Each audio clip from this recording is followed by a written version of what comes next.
My name is Carl Gabriel D. Santos from grade 7 St. Albert the Great, and my AP teacher is Miss Aubrey Lasay. Today, I am going to present to you the legend of the 10 Bornean Datus. This story is part of the stories written in the Legends of Maragtas.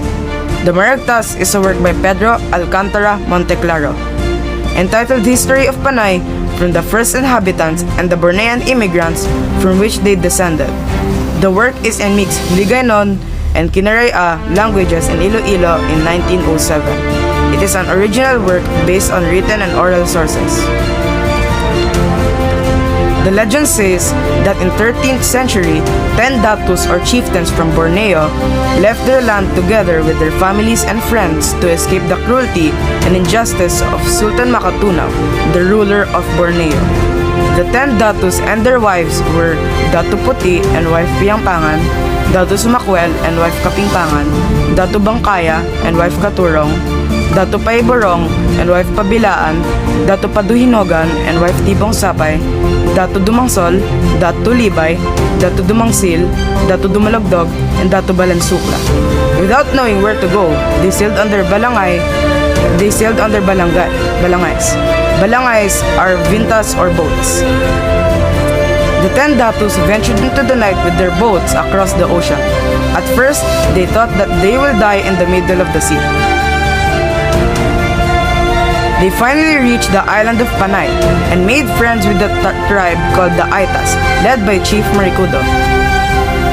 At first, Marikudo was terrified of the Bornean datus, but Datu Puti, the leader of the datus, ensured that they had peaceful intentions. Both parties eventually entered into a trade alliance. A feast was held to honor their friendship. During the feast held by Marikudo, the chieftains negotiated the purchase of Panay Island for a golden salakot. The Aitas agreed since the island is overwhelmingly vast.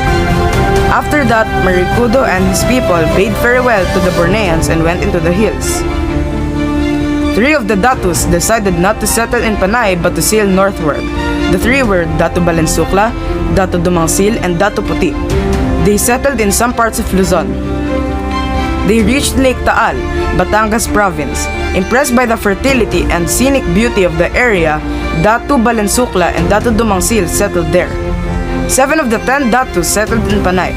The 7 datus who stayed in Panay divided the island into 3 areas: Hamtik, now Antique; Irong-Irong, now Iloilo; and Aklan, now Aklan and Capiz. Hamtik was under Datu Sumakwel, Irong-Irong was under Datu Paiborong, and Aklan was under Datu Balangkaya. When Sultan Makatunaw was no longer in power, Datu Puti returned to Borneo.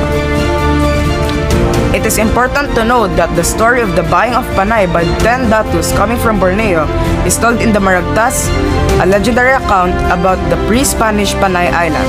This narrative tells us that about 1250 AD, at about the time Malaysia and Indonesia were dominated by the Hindu Malay Empire of Srivijaya, a cruel sultan named Makatunaw ruled Borneo, or perhaps part of it.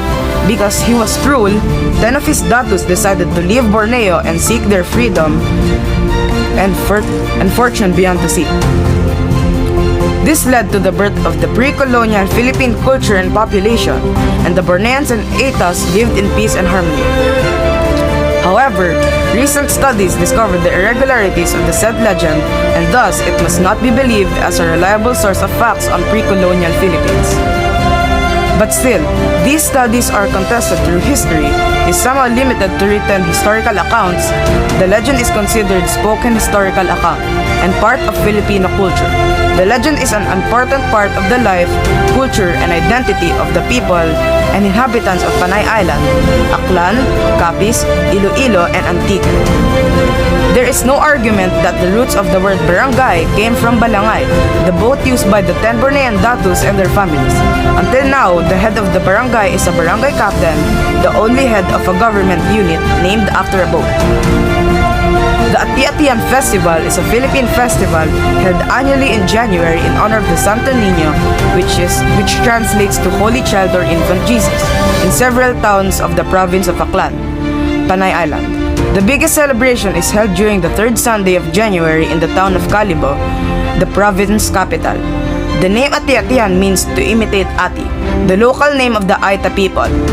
The first settlers of Panay Island and other parts of the archipelago, the festivity was originally a pageant celebration to commemorate the barter of Panay, where the Aita accepted gifts from Bornean chieftains called Datu, who fled with their families to escape a tyrannical ruler in exchange for being allowed to dwell in the Aita's lands.